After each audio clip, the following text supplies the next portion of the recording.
Ni pokok palas hutan punya, yang orang buat ketupat tu kan. Ni lah pokok palas. Tinggi pokok palas ni. Ni hutan punya.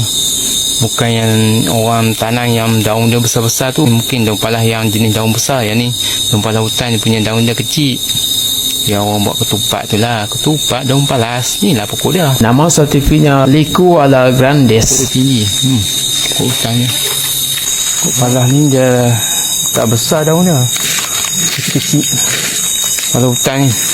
Pokok palas ni pun ada umbuk dia. Umbuk dia tu bagus untuk penyakit paru-paru berair dan juga darah tinggi.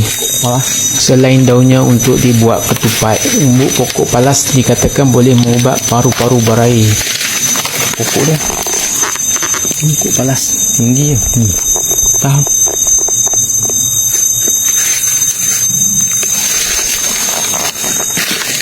Daun palas. Orang buat ketupat.